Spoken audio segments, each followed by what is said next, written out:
ಮುಸುಕನು ಸರಿಸಿ ಕಂಗಳ ತೆರೆಸಿದೆ ಶುಭೋದಯ.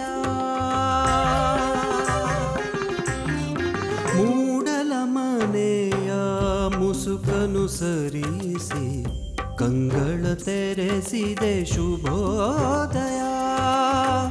ಮನಸ್ಸಿನ ಮಾಗನು ಮೆಲ್ಲನೆ ಅರಳಿಸಿ ಚಂದನ ವನದಲ್ಲಿ ಗಂಧವತಿಯುತ ಹೊಮ್ಮಿಸಿ ಚಿಮ್ಮುವ ಶುಭೋದಯ. ಶುಭೋದಯ ಕರ್ನಾಟಕ, ಶುಭೋದಯ ಕರ್ನಾಟಕ, ಶುಭೋದಯ ಕರ್ನಾಟಕ, ಶುಭೋದಯ ಕರ್ನಾಟಕ.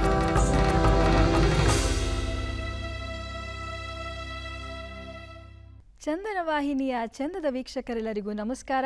ಶುಭೋದಯ ಕರ್ನಾಟಕ 2ನೇ ಆವೃತ್ತಿಯ ವಿಶೇಷ ಕಾರ್ಯಕ್ರಮಕ್ಕೆ ಆತ್ಮೀಯವಾದಂಥ ಸ್ವಾಗತ. ವೀಕ್ಷಕರೇ, ಪ್ರೇಮ್ಚಂದ್ ಕವಿಯವರು ಒಂದು ಮಾತನ್ನು ಹೇಳಿದ್ದಾರೆ, ಕಡ್ವಿ ನಿಮೋಲಿ ಮೇ ಬಿ ಪಕನೆ ಪರ್ ವಿಟಾಸ್ ಆ ಜಾತಿ ಹೇ ಅಂತ. ಅಂದರೆ ಕಹಿ ಬೇವಿನಲ್ಲೂ ಮಾಗ್ತಾ ಮಾಗ್ತಾ ಅನುಭವ ಬರ್ತಾ ಬರ್ತಾ ಸಿಹಿತನ ತುಂಬುತ್ತಂತೆ. ಆದರೆ ನಮ್ಮ ಅತಿಥಿಗಳು ಇವರ ಮಾತಿಗೆ ವಿಭಿನ್ನವಾಗಿ ನಿಲ್ತಾರೆ. ಸಣ್ಣ ವಯಸ್ಸಿನಲ್ಲೇ ಅಗಾರವಾದಂಥ ಒಂದು ಪ್ರತಿಭೆಯನ್ನು ಹೊಂದವರು ನಮ್ಮ ಅತಿಥಿಗಳು. ಅವರ ಪ್ರತಿಭೆ ಎಷ್ಟಿತ್ತಂದರೆ 18ನೇ ವಯಸ್ಸಿನಲ್ಲೇ ವಿಶ್ವ ಕನ್ನಡ ಸಮ್ಮೇಳನಕ್ಕೆ ಆಯ್ಕೆಯಾದಂಥ ಅತ್ಯಂತ ಕಿರಿಯ ವಯಸ್ಸಿನ ಏಕವ್ಯಕ್ತಿ ಪ್ರದರ್ಶನ ನೀಡಿದ ಕನ್ನಡಿಗರು ನಮ್ಮ ಅತಿಥಿಗಳು. ಅಷ್ಟೇ ಅಲ್ಲ, ಅವರು ಇಂಡೋನೇಷ್ಯಾದಲ್ಲಿ ಒಂದು ಬೃಹತ್ತಾದಂಥ ಒಂದು ಸಾಂಸ್ಕೃತಿಕ ಉತ್ಸವ ನಡೀತಾ ಇರುತ್ತೆ. ನಮ್ಮ ಭಾರತದಿಂದ ಹಿರಿಯ ಅನುಭವಿ ಬಹಳಷ್ಟು ಕಲಾವಿದರು ಆಯ್ಕೆಯ ಪ್ರಕ್ರಿಯೆಯಲ್ಲಿರ್ತಾರೆ. ಆದರೆ ನಮ್ಮ ಅತಿಥಿಗಳ ಆತ್ಮವಿಶ್ವಾಸ, ದೃಢತೆ, ಅವರ ಪ್ರತಿಭೆಯನ್ನು ಗುರುತಿಸಿ ಅವರನ್ನು ಸಾಂಸ್ಕೃತಿಕ ರಾಯಭಾರಿಯಾಗಿ ಕಳಿಸ್ಕೊಡ್ತಾರೆ.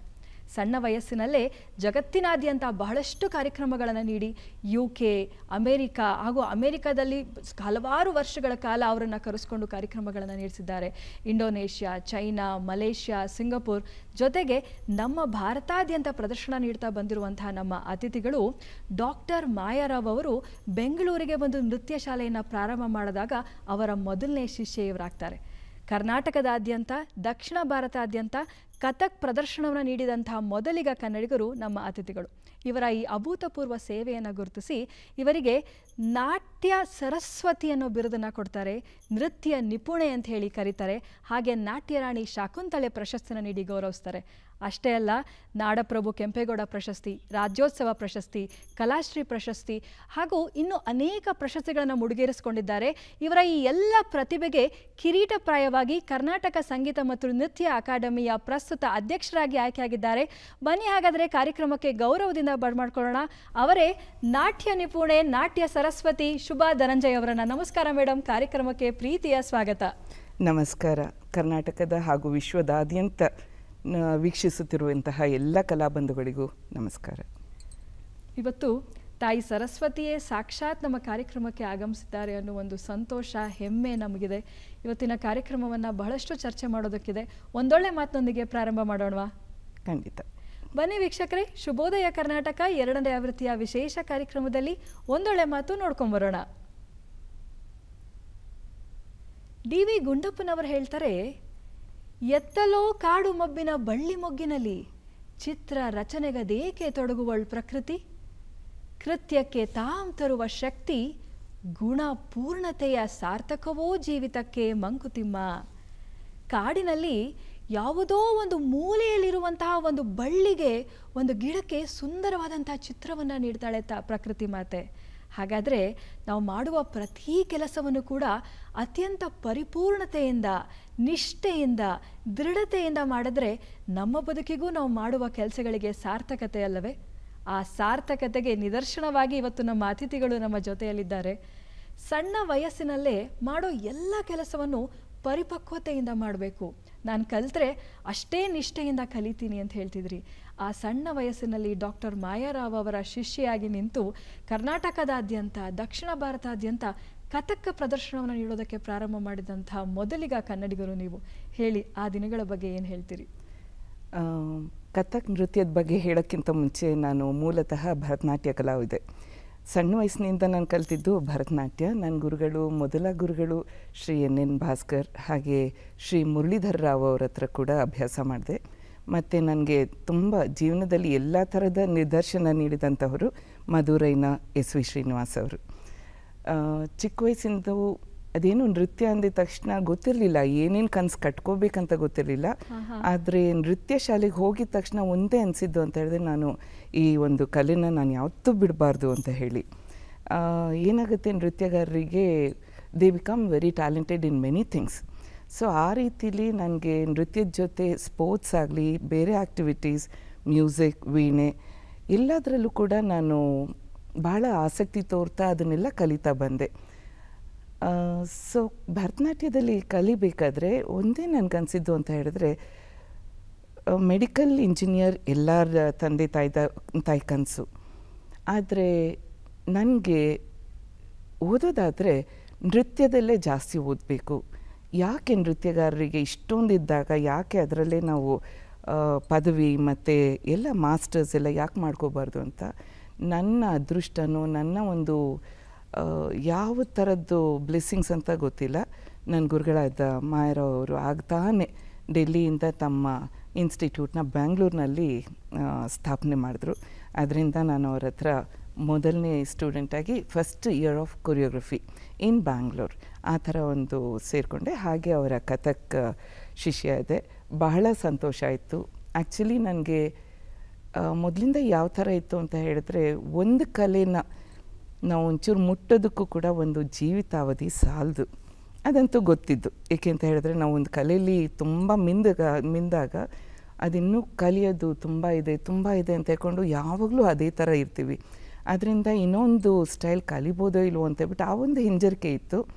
ಅದು ಕೂಡ ನನಗೆ ಗುರುಗಳ ಆಶೀರ್ವಾದದಿಂದ ನೆರವೇರಿತು. ಯಾಕೆಂದರೆ ನನ್ನ ಭರತನಾಟ್ಯ ಗುರುಗಳೇ, ಇಲ್ಲಮ್ಮ, ಭರತನಾಟ್ಯ ನಿನ್ನ ರಕ್ತ ಕಣಕಣದಲ್ಲೇ ಇದೆ, ನೀನು ಯಾವತ್ತೂ ಈ ಸ್ಟೈಲ್ನ ಯಾವುದೇ ಥರದಲ್ಲೂ ನೀನು ವೀಕನ್ ಮಾಡೋದಿಲ್ಲ. It will be always strong. Your Bharatanatyam will never become weak. ಅದರಿಂದ ಪ್ಯಾರಲಲ್ ಟ್ರೈನಿಂಗ್, ಲೈಕ್ ನೀನು ಇವಾಗ ಕಥಕ್ನ ಕಲಿಯೋದ್ರಿಂದ ಏನೂ ತೊಂದರೆ ಇಲ್ಲ ಅಂದರು. ಬಹಳ ಸಂತೋಷದಿಂದ ಆ ಥರದಲ್ಲಿ ನನ್ನ 18ನೇ ವಯಸ್ಸಿನಲ್ಲಿ ಕಥಕ್ ಕಲಿಯೋದಕ್ಕೆ ಶುರು ಮಾಡಿದೆ. ಅದೇ ರೀತಿ ಮಾಯದೀದಿ ಜೊತೆ ಎಲ್ಲ ಕಡೆ ನೀವು ಹೇಳ್ದಂಗೆ ಪ್ರಪಂಚದಾದ್ಯಂತ ನನ್ನ ಒಂದು ನೃತ್ಯ ಕಾರ್ಯಕ್ರಮ ಜರುಗ್ತಾ ಅದೇ ಥರ ಕಲಾವಿದೆಯಾಗಿ ಬೆಳೀತಾ ಮುಂದುವರೆದೆ. ನಿಮ್ಮ ಮತ್ತೊಂದು ವಿಶೇಷತೆ ಅಂತ ಹೇಳಿದ್ರೆ, ನಾನು ನಿಮ್ಮ ಬಗ್ಗೆ ಪರಿಚಯಿಸುವಾಗ ಹೇಳ್ತಿದ್ದೆ, ಬಹಳಷ್ಟು ವಿಚಾರಗಳಲ್ಲಿ ಮೊದಲಿಗರು ತಾವು. ಅದರಲ್ಲಿ 1988ರಲ್ಲಿ ಭರತನಾಟ್ಯ ಪ್ರದರ್ಶನವನ್ನು ನೀಡುವಾಗ ಅದನ್ನು ಕನ್ನಡಕ್ಕೆ ಅನುವಾದ ಮಾಡಿ ಮಾರ್ಗವನ್ನು ಪ್ರದರ್ಶನ ನೀಡಿ ಎಲ್ಲರ ಮೆಚ್ಚುಗೆಯನ್ನು ಗಳಿಸಿದ್ರಿ.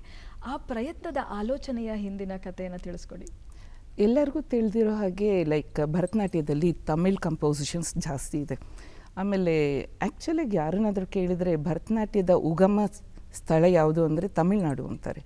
ಅದು ಫಸ್ಟು ತುಂಬ ರಾಂಗ್. It's very wrong. ಯಾಕೆ ಅಂತ ಹೇಳಿದ್ರೆ, ನಮ್ಮ ಭರತನಾಟ್ಯ ಬೇರೆ ಬೇರೆ ಹೆಸರಲ್ಲಿ ಪಡ್ತಾಯಿತ್ತು. ಸದರ್ ನಾಚ್ ಅಂತ ಕರಿತಿದ್ವಿ, ದೇವದಾಸಿ ನೃತ್ಯ, ದೇವದಾಸಿ ಆಟ್ಯಂ ಅಂತ ಬೇರೆ ಬೇರೆ ಒಂದೊಂದು ಪ್ರದೇಶದಲ್ಲಿ ಬೇರೆ. ಅಂದರೆ ನಮ್ಮ ದಕ್ಷಿಣ ಭಾರತದಲ್ಲಿ ನಮ್ಮ ಕರ್ನಾಟಕ, ಆಂಧ್ರ ಪ್ರದೇಶ, ಕೇರಳ, ತಮಿಳ್ನಾಡು ಎಲ್ಲ ಕಡೆ ಹಮ್ಮಿತ್ತು. Only thing is it was called by different names.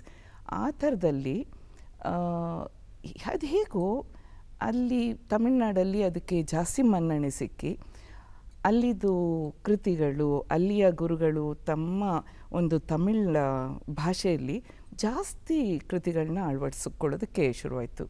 ಭರತನಾಟ್ಯದಲ್ಲಿ ಮುಖ್ಯ ಘಟ್ಟ ಅಂತ ಹೇಳಿದ್ರೆ ವರ್ಣಂ. ಆ ಒಂದು ದಿನಗಳಲ್ಲಿ ಖಂಡಿತ ವರ್ಣಂನ ನಾವು ತಮಿಳಿನಲ್ಲೇ ಮಾಡುವಂತಹ ಪರಿಸ್ಥಿತಿ. ನಮ್ಮ ಹಿರಿಯ ಗುರುಗಳೆಲ್ಲ ತಮಿಳಲ್ಲಿ ಎಷ್ಟು ವರ್ಣಗಳನ್ನ ಮಾಡಿದರು ಅಂತ ಹೇಳಿದ್ರೆ, ಸೊ ಯಾವುದೇ ಒಂದು ಭರತನಾಟ್ಯ ರಂಗಪ್ರವೇಶ ಆಗಿರ್ಬೋದು, ಕಾರ್ಯಕ್ರಮ ಇರ್ಬೋದು, ತಮಿಳ್ ನೃತ್ಯದ ಇಲ್ಲದೆ ಯಾವ ಕಾರ್ಯಕ್ರಮವೂ ಆಗ್ತಾ ಇರಲಿಲ್ಲ. ನನ್ನ ಒಂದು ರಂಗಪ್ರವೇಶದ ಸಮಯದಲ್ಲಿ ನಮ್ಮ ತಂದೆ ಶ್ರೀ ನರಸಿಂಹಯ್ಯ ಅಂತ, ಅವ್ರು ಮೂಲತಃ ಇಂಜಿನಿಯರ್. ಆದರೆ ನನ್ನ ಡಾನ್ಸ್ ನೋಡಿ ತುಂಬ ಆಸೆಪಟ್ಟು ಸಾಹಿತ್ಯ ಬರೆಯೋದಕ್ಕೆ ಶುರು ಮಾಡಿದರು.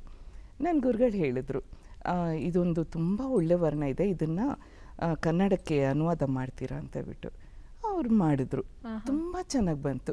ಕನ್ನಡ ಕಸ್ತೂರಿ ಅನ್ನೋಂಗೆ ನನ್ನ ವರ್ಣ ಶುರು ಮಾಡ್ತಾ ಇದ್ದಿದ್ದೆ ಕಸ್ತೂರಿ ತಿಲಕವಿಟ್ಟ ಅಂತ ಹೇಳ್ಕೊಂಡು ಆ ಥರದಲ್ಲಿ. So that was notice during my arangetram. ಹಿರಿಯ ನೃತ್ಯ ಗುರುಗಳಾದ ಯು ಕೆ US ಕೃಷ್ಣರಾವ್ ಮತ್ತು UK ಚಂದ್ರಭಾಗದೇವಿ ಅವರೆಲ್ಲ ಬಂದು ಭಾಳ ಖುಷಿಪಟ್ಟರು. ಅವಾಗೆಲ್ಲರೂ ತುಂಬ ಒಳ್ಳೆ ಪ್ರಯತ್ನ, ಏನೇ ಅಂದರೂ ಇದು ಅನುವಾದ. ಸೊ ಕನ್ನಡದಲ್ಲಿ ಯಾಕೆ ಮಾಡಬಾರ್ದು ಅಂತ 87ರಲ್ಲಿ ಒಂಥರ ಎಲ್ಲ ಕಡೆಯಿಂದ ನೀವು ಮಾಡ್ಬೋದು, ಈ ಹುಡುಗಿಗೆ ಒಳ್ಳೆ ಕಲಾ ಪ್ರತಿಭೆ ಇದೆ, ಅದರಲ್ಲಿ ಎಲ್ಲ ಕಾರ್ಯಕ್ರಮನೂ ನಾವು ಒರಿಜಿನಲ್ ಆಗಿ ಕನ್ನಡದಲ್ಲಿ ಯಾಕೆ ಮಾಡಬಾರ್ದು ಅಂತ. ಆವಾಗ ನಮ್ಮ ತಂದೆ, ಅದು ಯೂಶಲಿ ವರ್ಣಮಲ್ಲಿ ಇನ್ನೊಂದು ಹೇಳಬೇಕು, ನಾಯಕ ಯಾವಾಗಲೂ ಸುಬ್ರಹ್ಮಣ್ಯ ಸ್ವಾಮಿ ಅಥವಾ ರಾಮ ಅಥವಾ ಕೃಷ್ಣ ಅಥವಾ ಶಿವ, ಈ ಒಂದು ನಾಯಕರು ಇರ್ತಾರೆ. ಪ್ರಥಮ ಬಾರಿಗೆ ನಮ್ಮ ತಂದೆಯವರು ಧರ್ಮಾವತಿ ರಾಗದಲ್ಲಿ ಒಂದು ವರ್ಣ ಬರೆದ್ರು. ಅದಕ್ಕೆ ನಮ್ಮ ಹಿರಿಯ ಸಂಗೀತಗಾರರಾದ ಎಚ್ ಕೆ ನಾರಾಯಣ್ ಅವರು ಅದಕ್ಕೆ ಸಂಗೀತ ಸಂಯೋಜನೆ ಮಾಡಿದ್ರು. ಅಖಿಲಾಂಡ ಕೋಟಿ ಬ್ರಹ್ಮಾಂಡ ಪೊತ್ತಿಹ ಆದಿಶೇಷ ನೆನ್ನನಲ್ಲ ಬಲರಾಮನು. ಸೊ ನಾಯಕಿ ಇಲ್ಲಿ ಬಂದು ರೇವತಿ. ಅವಳು ತನ್ನ ಒಂದು ಬಲರಾಮನ ಭೇಟಿಯ ಬಗ್ಗೆ ಮತ್ತು ಅವನು ನನ್ನನ್ನು ಬಂದು ವರಿಸ್ತಾನೆ ಅಂತ ಬಿಟ್ಟು ಹೇಳಿದ್ದ. ಅವನಿಗಾಗಿ ನಾನು ತಪ್ಪಿಸ್ತಾ ಇದ್ದೀನಿ, ಅವನಿಗಾಗಿ I am just looking forward to meet him so that he comes and marries me. I can not stay without his love ಅನ್ನೋ ಒಂದು ತುಂಬ ಚೆನ್ನಾಗಿರುವಂತಹ ವರ್ಣ ಬರೀತಾರೆ. ಅದೇ ಒಂದು it was like a breakthrough. ಕನ್ನಡದಲ್ಲಿ ಮೊದಲನೇ ವರ್ಣ ಮಾಡಿತ್ತು. ಅದಕ್ಕೆ ಸರಿಯಾಗಿ ನಮ್ಮ ತಂದೆಯವರು, ನಮ್ಮ ಫ್ಯಾಮ್ಲಿಲಿ ವಿ ಆರ್ ವೆರಿ ಸ್ಪಿರಿಚುವಲ್, ಧ್ಯಾನ ಮಾಡ್ತೀವಿ. ಆ ರೀತಿಲಿ ನಮ್ಮ ತಂದೆಯವರು ಸ್ಪಿರಿಚುವಲ್ ಪೊಯಮ್ಸ್ ಎಲ್ಲ ಬರಿತಾಯಿದ್ರು. ಸೊ ಎಲ್ಲನೂ ಕನ್ನಡದಲ್ಲಿ ಗುರುಗಳ ಬಗ್ಗೆ ಮತ್ತು ಒಂದು ಆಧ್ಯಾತ್ಮ ಗೀತೆ ಮತ್ತು ಒಂದು ವರ್ಣ ಇರ್ಬೋದು, ನಾಗ ನೃತ್ಯ ಇರ್ಬೋದು, ತಿಲ್ಲಾನ, ಪ್ರತಿಯೊಂದು ಕನ್ನಡದಲ್ಲಿ ಮಾಡಿದಾಗ ಯಾಕೆ ಇದನ್ನೊಂದು ಕಾರ್ಯಕ್ರಮ ಮಾಡಬಾರ್ದು ಅಂತ ಹೇಳಿ 1988ರಲ್ಲಿ ಕನ್ನಡ ಕೃತಿಗಳ ಭರತನಾಟ್ಯ ಸಂಜೆ ಅಂತ ಕೊಂಡು ಒಂದು ಕಾರ್ಯಕ್ರಮ ಹಮ್ಮಿಕೊಂಡ್ವಿ. As you said, that was a very big success. ಪ್ರತಿಯೊಂದು ನ್ಯೂಸ್ ಪೇಪರ್, ಆವಾಗ ಟೈಮ್ಸ್ ಆಫ್ ಇಂಡಿಯಾ ಇರ್ಬೋದು, ಇಂಡಿಯನ್ ಎಕ್ಸ್ಪ್ರೆಸ್, ಹಿಂದೂ, ನಮ್ಮ ಪ್ರಜಾವಾಣಿ, ಕನ್ನಡ ಎಲ್ಲದರಲ್ಲೂ cultural event of the year ಅಂತ ಹೇಳ್ಕೊಂಡು ದೆ ಮಾರ್ಕ್ಡ್ ಇಟ್. ಇದರಷ್ಟು ಗ್ರ್ಯಾಂಡಾಗಿ ಇನ್ಯಾವತ್ತೂ ಯಾವ ಕಾರ್ಯಕ್ರಮವೂ ಒಂದು ಶಾಸ್ತ್ರೀಯ ನೃತ್ಯದಲ್ಲಿ ನಡೆದಿರಲಿಲ್ಲ ಅಂತ ಹೇಳ್ಕೊಂಡು ಇಟ್ ಬಿಕೇಮ್ ಎ ಸಕ್ಸಸ್. ಅದಾದಮೇಲೆ ತುಂಬ ಜನ ಒಂದು ಆ ಥರ ಕನ್ನಡದಲ್ಲಿ ಪ್ರಾರಂಭ ಮಾಡಿದ್ರು. ಎಂಥ ಹೆಮ್ಮೆಯ ವಿಚಾರ. ಈ ರೀತಿಯ ಪ್ರಾರಂಭದ ಒಂದು ಬಹಳಷ್ಟು ಪ್ರಯತ್ನಗಳಲ್ಲಿ ರಾಧೆಕೃಷ್ಣ, ಶ್ರೀನಿವಾಸ ಕಲ್ಯಾಣ, ಹರಿಹರರ ಮಿಲನ, ಕಿತ್ತೂರಾಣಿ ಚೆನ್ನಮ್ಮ, ಟಿಪ್ಪು ಸುಲ್ತಾನ್ ಅವರ ಕಥೆಗಳು, ಆಮೇಲೆ ಸ್ವಾತಂತ್ರ್ಯ ಸಂಗ್ರಾಮ, ಇವೆಲ್ಲವನ್ನು ನೀವು ನಿಮ್ಮ ಗುರುಗಳ ಜೊತೆಯಲ್ಲಿ ಮಾಡಿದ್ರೆ ಮುಖ್ಯ ನೃತ್ಯವನ್ನು ರೂಪಕವನ್ನು ವೇದಿಕೆ ಮೇಲೆ ತರ್ತಾ ಇದ್ದಿದ್ದು ತಾವೇ. ಆ ಎಲ್ಲ ಪ್ರಯತ್ನಗಳ ಗಮನಿಸಿಯೋ ಏನೋ ನಿಮ್ಮನ್ನು ನಮ್ಮ ದೇಶದ ರಾಯಭಾರಿಯಾಗಿ ಬಹಳಷ್ಟು ದೇಶಗಳ ಬಹಳಷ್ಟು ಉತ್ಸವಗಳಿಗೆ ಕಳಿಸ್ಕೊಡ್ತಾ ಇದ್ರು.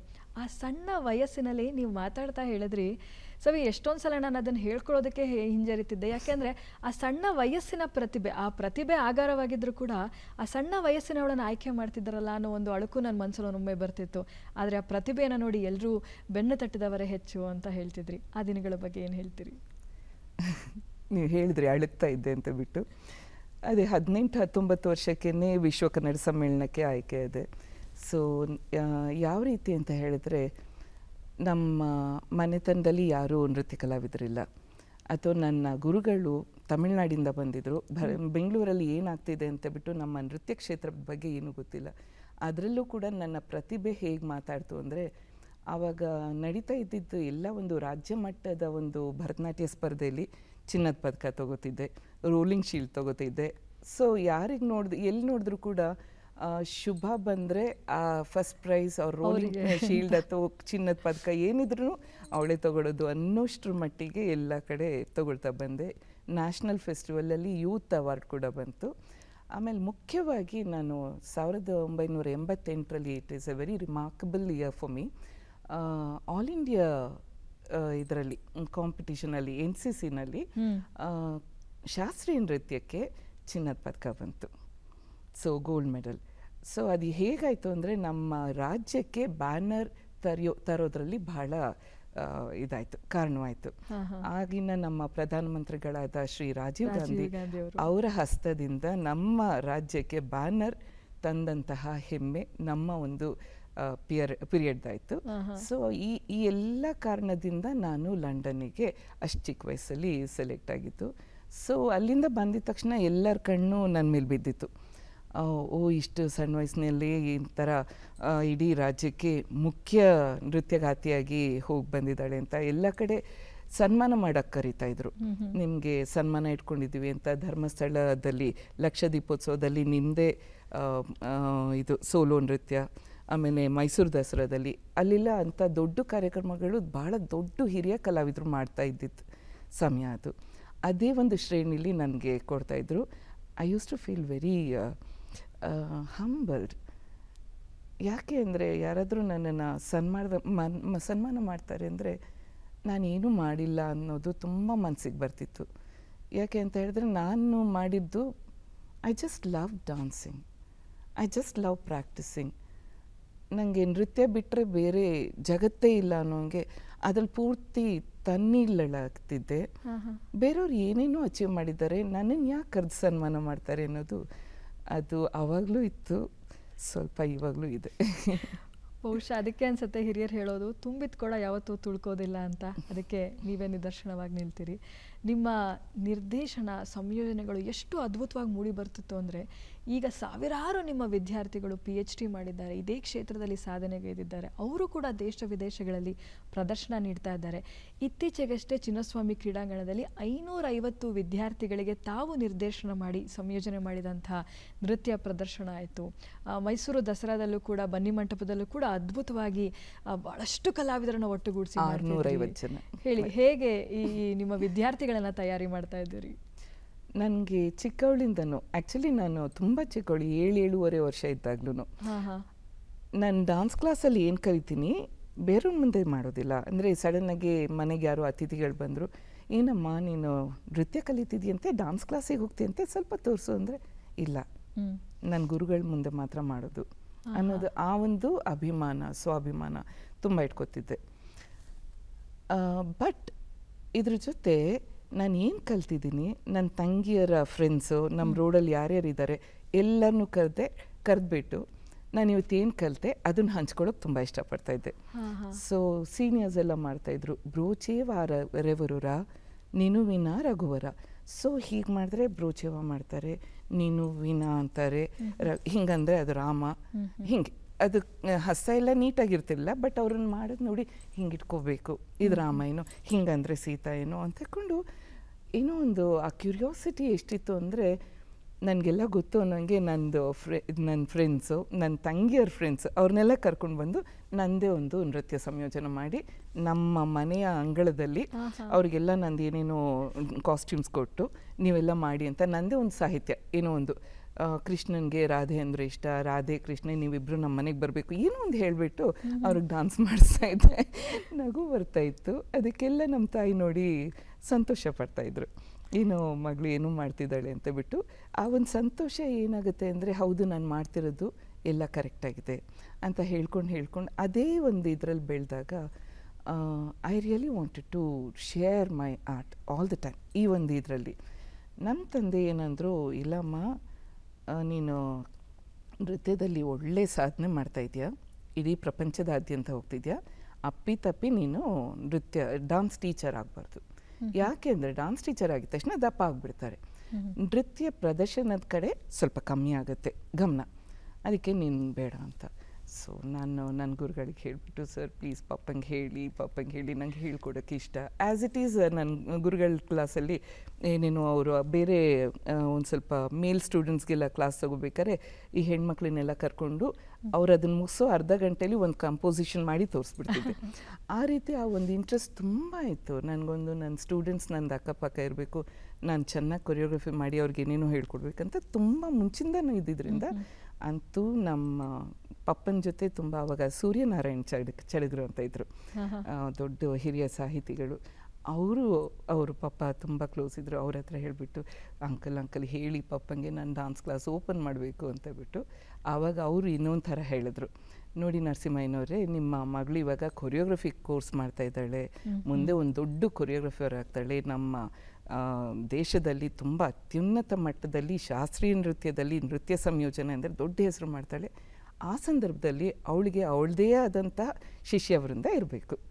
ಅದರಿಂದ ಅವಳು ಈಗಲಿಂದಾನೇ ಅವಳ ಶಿಷ್ಯಂದ್ರನ್ನ ತಯಾರು ಮಾಡಬೇಕು ಅಂತ ಹೇಳಿದಾಗ ಅದಕ್ಕೆ ಒಪ್ಕೊಂಡು ಶುರು ಮಾಡಿದ್ರು. ಸೊ ಐ ಥಿಂಕ್ ಬೈ 2021 ನನ್ನ ಹತ್ರ ಎಷ್ಟು ಸ್ಟೂಡೆಂಟ್ಸ್ ಇದ್ದರು ಅಂದರೆ ಅವ್ರಿಗೆಲ್ಲ ಫುಲ್ ಪರ್ಫೆಕ್ಷನ್ ಹಾಗೆ ಇರಬೇಕು ಅಂತ. ಅಂದರೆ ನನ್ನ ಯಾರನ್ನೇ ನೋಡಿದ್ರು ನಂದು ಛಾಪು ಅನ್ನೋರು, ನನ್ನ ಜೆರಾಕ್ಸ್ ಕಾಪಿ ಅನ್ನೋರು, ಅಷ್ಟರ ಮಟ್ಟಿಗೆ ನನ್ನ ಸ್ಟೂಡೆಂಟ್ಸ್ನ ತುಂಬ ಪ್ರೀತಿಯಿಂದ ತಯಾರು ಮಾಡ್ತಾಯಿದ್ದೆ.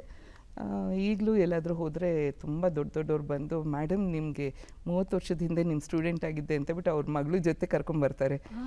ನಗು ಬರುತ್ತೆ ನನಗೆ, ಓ ಯು ಮೈ ಸ್ಟೂಡೆಂಟ್ ಅಂತ. Some people even look like my aunty. ಹೌದಲ್ವಾ, ಹೌದು ನೀನು ಇಷ್ಟೇ ಇದೆಯಲ್ವಾ. ನಿಮ್ಮ ಅನುಭವ, ನಿಮ್ಮ ಸಾಗರ ನೋಡಿದಾಗ ನಿಮಗೆ ಬಹಳಷ್ಟು ನಿಮ್ಮ ಅನುಭವ ಎಷ್ಟು ಅಗಾರವಾಗಿ ಬೆಳೆದಿದೆಯೋ, ನಿಮ್ಮ ವಯಸ್ಸು ಮಾತ್ರ ಚಿಕ್ಕದಾಗ್ತಾನೆ ಹೋಗ್ತಿದೆ ದಿನದಿಂದ ದಿನಕ್ಕೆ. ಹೀಗೆ ನಿಮ್ಮ ಆ ಒಂದು ಉತ್ಸಾಹ ಉತ್ತೇಜನ ಎಲ್ಲರ ಮೇಲೂ ಇರಲಿ. ನೀವು ಶಿಷ್ಯರ ಬಗ್ಗೆ ಮಾತಾಡ್ತಾ ಇನ್ನೊಂದು ಹೇಳಿದ್ರಿ, ನಂಗೆ ಭಾಳ ಇಷ್ಟ, ನನ್ನ ಪಡಿಯಚ್ಚಾಗಿ ಅವ್ರನ್ನ ಬೆಳೆಸ್ತೀನಿ ಅಂತ. ನಿಮಗೆ ನಿಮ್ಮ ಶಿಷ್ಯರ ಮೇಲೆ ಎಷ್ಟು ಪ್ರೀತಿ ಅಂದರೆ, ಅವರ ರಂಗ ಪ್ರವೇಶ ಆಗಿರಬಹುದು ಅಥವಾ ಗೆಜ್ಜೆ ಪೂಜೆ ಕಾರ್ಯಕ್ರಮಗಳಾಗಿರ್ಬೋದು, ನೀವೇ ಅವರ ಕಾಸ್ಟ್ಯೂಮ್ ಕೂಡ ಡಿಸೈನ್ ಮಾಡ್ತೀರಂತೆ, ಜ್ಯುವೆಲರಿನೂ ಕೂಡ ನೀವೇ ಸೆಲೆಕ್ಟ್ ಮಾಡ್ತೀರಂತೆ, ಹೌದಾ? ಹೌದು. ಅದೇನು I don't want to have any compromises. ಏಕೆಂದರೆ ತಂದೆ ತಾಯಿಗಳಿಗೆ ಅವ್ರಿಗೆಲ್ಲ first, for me it's an experience. So ನಂದು ಏನು ಎಕ್ಸ್ಪೀರಿಯನ್ಸ್ ಇದೆ ಅವ್ರಿಗೆ ಸರಿಯಾದ ಮಾರ್ಗದರ್ಶನ ಮಾಡಬೇಕು ಅಂತ. ಯಾವುದೇ ಗುರು ಆಗಲಿ ಅದು ಆದ್ಯ ಕರ್ತವ್ಯ ಅಂತ ಅಂದ್ಕೊಂಡಿದ್ದೀನಿ. ಏಕೆಂದರೆ ಒಂದು ಮಗು ಸ್ಟೇಜ್ ಮೇಲೆ ಹೋದಾಗ ಪ್ರತಿಯೊಂದು ಕರೆಕ್ಟಾಗಿರಬೇಕು, ಮೇಕಪ್ಪಿಂದ ಹಿಡಿದು ಹೇರ್ ಸ್ಟೈಲಿಂದ ಹಿಡಿದು ಕಾಸ್ಟ್ಯೂಮ್, ಆವಾಗಲೇ ಅದೊಂದು ಇದು. ಏಕೆಂದರೆ ನಮ್ಮ ನೃತ್ಯ ಕಲಾವಿದರನ್ನು ಒಂದು ದೇವತೆಗಳಿಗೆ ಹೋಲಿಸ್ತಾರೆ. We are the embodiment of gods and goddesses. ಇಲ್ಲ ಅಂತ ಹೇಳಿದ್ರೆ ನಮಗೆ ಆ ಒಂದು ಪರಕಾಯ ಪ್ರವೇಶ ಅಂತ ಏನು ಹೇಳ್ತೀವಿ, ಒಂದು ನಾವು ದುರ್ಗೆನ ರೆಪ್ರೆಸೆಂಟ್ ಮಾಡ್ಬೋದು, ಅಥವಾ ದುರ್ಗೆ ಜೊತೆ ಕಾದಾಡಿದಂತಹ ಮಹಿಷಾಸುರನ ಕೂಡ ತೋರಿಸ್ಬೋದು. ಸೊ ಆ ಪವರ್ ವಿತಿನ್ ಅದು ಬರಬೇಕಂತ ಹೇಳಿದ್ರೆ ಪ್ರತಿಯೊಂದೂ aesthetically I feel it has to be beautiful. ಖಂಡಿತವಾಗ್ಲೂ ಮೇಡಮ್. ಇವೆಲ್ಲದರ ನಿಮ್ಮ ಸಾಧನೆಗೆ ಕಿರೀಟಪ್ರಾಯವಾಗಿ ಕಳಸವಿಟ್ಟಂತೆ ಪ್ರಸ್ತುತ ಕರ್ನಾಟಕ ಸಂಗೀತ ಮತ್ತು ನೃತ್ಯ ಅಕಾಡೆಮಿಯ ಅಧ್ಯಕ್ಷರಾಗಿ ಆಯ್ಕೆಯಾಗಿದ್ದೀರಿ. 3 ವರ್ಷಗಳ ಅವಧಿ ಇದೆ. ಏನೆಲ್ಲ ಆಲೋಚನೆಯಲ್ಲಿದ್ದೀರಿ, ಏನೆಲ್ಲ ಯೋಜನೆಗಳನ್ನು ಹಾಕೋತಾ ಇದ್ದೀರಿ, ತಿಳಿಸ್ಕೊಡಿ. ತುಂಬ ನಮ್ಮ ನಾಡಿನ ಹಿರಿಯ ಸಂಗೀತಗಾರರು, ವಿದ್ವಾಂಸರು, ನೃತ್ಯ ಕಲಾವಿದರು, ಎಷ್ಟು ದೊಡ್ಡ ದೊಡ್ಡ ಮಹಾನುಭಾವರು ಈ ಒಂದು ಸಂಗೀತ ನೃತ್ಯ ಅಕಾಡೆಮಿಯ ಒಂದು ಅಧ್ಯಕ್ಷ ಸ್ಥಾನನ ಅಲಂಕರಿಸಿದ್ದಾರೆ. ಅದೇ ಸ್ಥಾನನ ನನ್ನ ಮುಡಿಗೇರಿಸಿ ನನ್ನನ್ನು ಧನ್ಯತಾ ಭಾವ ಪಡೆಯೋ ಥರ ಮಾಡಿದೆ. So I feel very emotional about this. ಏಕೆಂತ ಹೇಳಿದ್ರೆ I have to be very obliged to our government of Karnataka. So ನಮ್ಮ ಸನ್ಮಾನ್ಯ ಮುಖ್ಯಮಂತ್ರಿಗಳಾಗಿರ್ಬೋದು, ಮುಖ್ಯಮಂತ್ರಿಗಳಾಗಿರ್ಬೋದು, ನಮ್ಮ ಸಾಂಸ್ಕೃತಿಕ ಸಚಿವರಾಗಿರ್ಬೋದು, ಇವರಿಗೆಲ್ಲರೂ ನಾನು ಬಹಳ ಆಭಾರಿಯಾಗಿದ್ದೀನಿ. ಈ ಒಂದು ಸ್ಥಾನ ನನಗೆ ಒಂದು ದೊಡ್ಡ ಜವಾಬ್ದಾರಿಯನ್ನು ತಂದಿದೆ. ಮೊದಲಿಂದ ಮಾಡ್ಕೊಂಡು ಬಂದಿದ್ದೀನಿ. ಒಂದು ಈ ಕಲಾ ಸೇವೆಯಲ್ಲಿ ನನ್ನನ್ನು ನಾನು ನಿರಂತರವಾಗಿ ತೊಡಸ್ಕೊಂಡಿದ್ದೀನಿ. ಬಟ್ ಈ ಒಂದು ಸ್ಥಾನದಿಂದ ನಾನು ಮಾಡುವಂತಹ ಕೆಲಸ ಬಹಳಷ್ಟಿದೆ. ನನಗೆ ಚಿಕ್ಕವಳಿಂದನೂ ಐ ಹ್ಯಾವ್ ಆಲ್ರೆಡಿ ಸೆಡ್, ನನಗೆ ಡಾನ್ಸ್ ಆ್ಯಂಡ್ ಮ್ಯೂಸಿಕ್ ಬಿಟ್ಟರೆ ಇನ್ನೇನು ಯೋಚಿಸಿಲ್ಲ. ಸೊ ನಿಮಗೆ ಗೊತ್ತಾಗ್ಬೋದು ಎಷ್ಟು ಕನಸುಗಳನ್ನ ಇಟ್ಕೊಂಡಿದ್ದೀನಿ ಅಂತ. ಸೊ ಅಕಾಡೆಮಿ ಮೂಲಕ ಇದುವರೆಗೂ ಯಾವುದೂ ಆಗದೇ ಇರೋಂಥದ್ದನ್ನು ನಾನು ಸಾಧಿಸಿ ತೋರಿಸ್ಬೇಕು ಅಂತ ಬಿಟ್ಟು ಮಾಡ್ತಾಯಿದ್ದೀನಿ. I only hope that the God's blessings is always there and my guru ಕೃಪೆ ಅನ್ನೋದು ಬಹಳ ಮುಖ್ಯ ಆಗುತ್ತೆ. ಈ ಒಂದು ಸ್ಥಾನಕ್ಕೆ ಬಂದಿರೋದಕ್ಕೆ ಅದೆರಡೇ ಕಾರಣ ಅಂತ ಬಿಟ್ಟು ನಾನು ನಂಬಿದ್ದೀನಿ. ತುಂಬ ಇದೆ ಅಕಾಡೆಮಿ ಮೂಲಕ ಮಾಡೋದು. ಏಕೆ ಅಂತ ಹೇಳಿದ್ರೆ ಇಡೀ ಒಂದು ನಮ್ಮ ರಾಜ್ಯ ಅಲ್ಲ, ಇಡೀ ಪ್ರಪಂಚ ನೋಡುತ್ತೆ ಕರ್ನಾಟಕದಲ್ಲಿ ಸಂಗೀತ ನೃತ್ಯದಿಂದ ಏನಾಗ್ತಾ ಇದೆ ಅಂತ ಬಿಟ್ಟು. ಆ ಒಂದು ಕ್ವೆಶ್ಚನ್ಗೆ, ಆ ಒಂದು ಉತ್ಸಾಹಕ್ಕೆ ನಾನು ಖಂಡಿತ ನ್ಯಾಯ ಒದಗಿಸ್ತೀನಿ ಅಂತ ಬಿಟ್ಟು ಅಂದ್ಕೊಂಡಿದ್ದೀನಿ. ಖಂಡಿತವಾಗ್ಲೂ. ವೀಕ್ಷಕರೇ, ಕಾರ್ಯಕ್ರಮ ನೋಡ್ತಿರುವಂತಹ ಯುವ ಕಲಾವಿದರು ಅನ್ಕೊತಾ ಇರ್ಬೋದು, ಕರ್ನಾಟಕ ಸಂಗೀತ ಮತ್ತು ನೃತ್ಯ ಅಕಾಡೆಮಿಯಿಂದ ನಮಗೆ ಏನೆಲ್ಲ ಒಂದು ಸವಲತ್ತುಗಳು ಸಿಗುತ್ತೆ, ಅವಕಾಶಗಳು ಸಿಗುತ್ತೆ ಅಂತ ಅದ್ರ ಬಗ್ಗೆ ಹೆಚ್ಚು ಚರ್ಚೆಯನ್ನು ಮಾಡೋಣ ಒಂದು ಪುಟ್ಟ ವಿರಾಮದ ನಂತರ.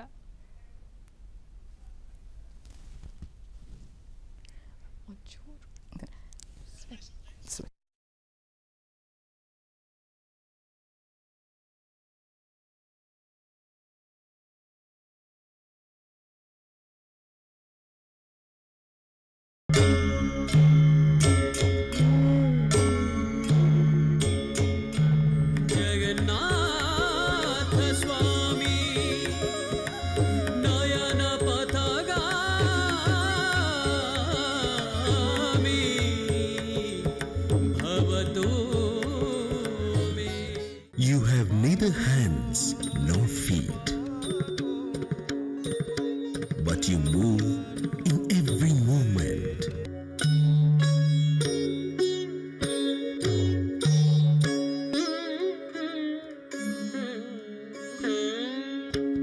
द्रौपदीरा भयातुरा समयर शोक.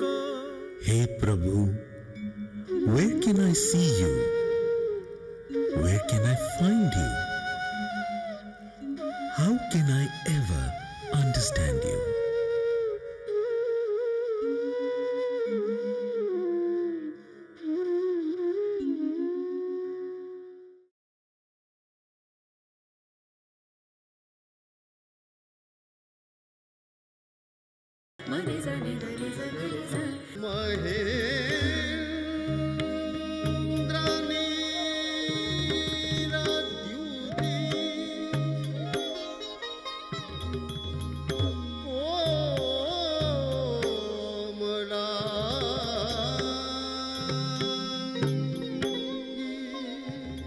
ದೇಶ ವಿದೇಶಗಳಲ್ಲಿ ತಮ್ಮ ನೃತ್ಯ ಪ್ರಸ್ತುತಿಯನ್ನು ನೀಡಿರುವ ಇವರು ಅನೇಕ ವಿದ್ವಾಂಸರ ಪ್ರಶಂಸೆಗೆ ಪಾತ್ರರಾಗಿದ್ದಾರೆ.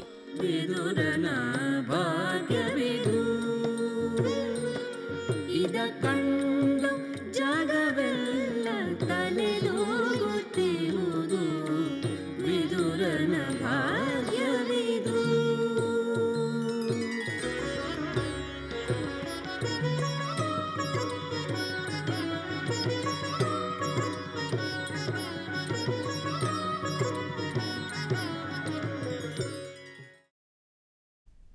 ವೀಕ್ಷಕರೇ, ಮತ್ತೊಮ್ಮೆ ಕಾರ್ಯಕ್ರಮಕ್ಕೆ ಪ್ರೀತಿಯ ಸ್ವಾಗತ. ಕಲೆಗಳಲ್ಲೇ ಸರ್ವೋತ್ತಮ ಕಲೆ ಅಂತ ಹೇಳಿದ್ರೆ ನಾಟ್ಯ ಕಲೆ ಅಂತ ಹೇಳಿ ಭರತಮುನಿ ಅವರ ನಾಟ್ಯಶಾಸ್ತ್ರದಲ್ಲಿ ಉಲ್ಲೇಖಿಸಿದ್ದಾರೆ. ಇವತ್ತು ನಾಟ್ಯ ಮಯೂರಿಯೇ ನಮ್ಮ ಕಾರ್ಯಕ್ರಮಕ್ಕೆ ಆಗಮಿಸಿದ್ದಾರೆ. ಅವರನ್ನು ಮತ್ತೊಮ್ಮೆ ಸ್ವಾಗತವನ್ನು ಕೋರ್ತಾ ಇದ್ದೀನಿ. ಮೇಡಮ್, ಹಾಗೆ ಈ ಅಕಾಡೆಮಿಯ ಮುಖಾಂತರ ಸಾಮಾನ್ಯವಾಗಿ ಯಾವುದೇ ಒಂದು ಕಾರ್ಯಕ್ರಮ ಇರಲಿ ಅಥವಾ ಯಾವುದೇ ಒಂದು ಅಕಾಡೆಮಿ ಆಗಿರಲಿ, ಹೆಚ್ಚು ಹಿರಿಯ ಕಲಾವಿದರಿಗೆ ಅಥವಾ ಅದೇ ಕಲಾವಿದರಿಗೆ ಕೊಟ್ಟಿರುವ ಅವಕಾಶವನ್ನು ಪದೇ ಪದೇ ಕೊಡ್ತಾರೆ ಅನ್ನೋ ಒಂದು ಮಾತು ಕೇಳಿ ಬರ್ತಾ ಇದೆ. ನಿಮ್ಮ ಅವಧಿಯಲ್ಲಿ ಯುವ ಗುರುಗಳಿಗೆ, ಯುವ ಕಲಾವಿದರಿಗೆ ಅವಕಾಶ ನೀಡುವ ಆಲೋಚನೆಯಲ್ಲಿದ್ದೀರಾ? ತಿಳಿಸ್ಕೊಡಿ. ಖಂಡಿತ. ಈ ಪ್ರಶ್ನೆನ ನಾನೊಂದು ಸ್ವಲ್ಪ ಬೇರೆ ಥರ ಮಾಡ್ತೀನಿ. ಬರೀ ಹಿರಿಯ ಕಲಾವಿದರು ಮತ್ತು ಕೊಟ್ಟೋರಿಗೆ ಅನ್ನೋದಕ್ಕಿಂತ ಹಿರಿಯ ಕಲಾವಿದರು ನಮಗೆ ಬಹಳ ಮುಖ್ಯ ಆಗ್ತಾರೆ. ಅವರಿಂದನೇ ತಾನೇ ಅವರ ಮಾರ್ಗದರ್ಶನದಿಂದನೇ ನಮ್ಮ ಯುವ ಜನತೆ ಬೆಳೆದಿರೋದು. ಸೊ ಹಿರಿಯರಿಗೆ ಇಡುವಂತಹ ಕಾರ್ಯಕ್ರಮ ಬೇರೆ. ಆಮೇಲೆ ನನ್ನ ಪ್ರಕಾರ ಆ್ಯಕ್ಚುಲಿ ಹಿರಿಯ ಕಲಾವಿದರಿಗೆ ಇನ್ನೂ ಮನ್ನಣೆ ಸಿಗಬೇಕು ಸರ್ಕಾರದಿಂದ ಅಂತ ಇದೆ. ಅಕಾಡೆಮಿ ಮೂಲಕ ಖಂಡಿತ ಯುವ ಕಲಾವಿದರಿಗೆ ಸಾಕಷ್ಟು ಕಾರ್ಯಕ್ರಮಗಳನ್ನ ಹಮ್ಮಿಕೊಂಡಿದ್ದೀವಿ. ಏಕೆ ಅಂತ ಹೇಳಿದ್ರೆ 16ರಿಂದ 24ನೇ ವರ್ಷಕ್ಕೆ ಮೊದಲಿಂದ ಅಕಾಡೆಮಿಯಿಂದ ನಾವು ನೃತ್ಯ ಶಿಷ್ಯ ವೇತನ ಕೊಡ್ತೀವಿ, ನೃತ್ಯ ಮತ್ತು ಸಂಗೀತಕ್ಕೆ. ಈ ಶಿಷ್ಯ ವೇತನ ಅಂತ ಬಂದಾಗ ಈ ಶಿಷ್ಯ ವೇತನದ ಆಯ್ಕೆಯ ಪ್ರಕ್ರಿಯೆ ಹೇಗೆ ನಡೆಯುತ್ತೆ? ಎಷ್ಟು ಕಲಾವಿದರನ್ನು ಆಯ್ಕೆ ಮಾಡ್ತೀರಿ? ಮತ್ತು ಅವರ ಅವಧಿ ಎಷ್ಟು ದಿನಗಳವರೆಗೆ ಅವ್ರಿಗೆ ಶಿಷ್ಯ ವೇತನ ಸಿಗುತ್ತೆ? ಅದ್ರ ಬಗ್ಗೆ ತಿಳಿಸ್ಕೊಡಿ. Maybe that is a little disappointing. ಇದನ್ನು ಒಂದು ಗೌರವ ಪ್ರಶಸ್ತಿ ಅಂತ ತಗೋಬೋದು. ಯಾಕೆ ಅಂತ ಹೇಳಿದ್ರೆ ಮುಂಚೆ ಎಲ್ಲ ನಾನು ಒಂದು 40 ವರ್ಷದ ಹಿಂದೆ ನಾನು ಹೇಳಬೇಕಂದ್ರೆ 84ರಲ್ಲಿ ನಾನು ಶಿಷ್ಯ ವೇತನ ತಗೊಂಡಿದ್ದೆ.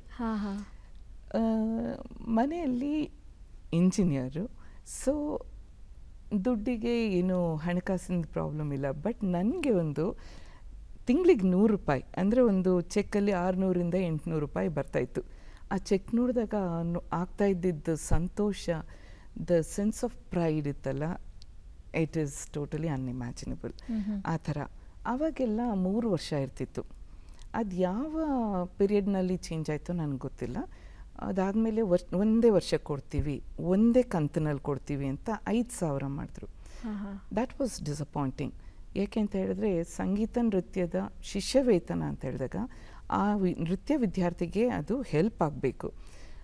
ಬರೀ ಒಂದು 5,000ದಲ್ಲಿ ಏನೂ ಆಗಲ್ಲ. ಏಕೆಂದರೆ ಆ ಸಂದರ್ಶನಕ್ಕೆ ಬರ್ತಾನೆ ನೃತ್ಯ ವಿದ್ಯಾರ್ಥಿ ಸ್ಪೆಷಲಿ ಆಕೆಯ ಗುರುಗಳನ್ನ ಮತ್ತು ಹಾಡುಗಾರರವ್ರನ್ನ ಮತ್ತು ಮೃದಂಗದವ್ರನ್ನ ಕರ್ಕೊಂಬರ್ಬೇಕಾದ್ರೆ 5,000ಕ್ಕಿಂತ ಹೆಚ್ಚಾಗಿ ಖರ್ಚು ಮಾಡಿರ್ತಾಳೆ.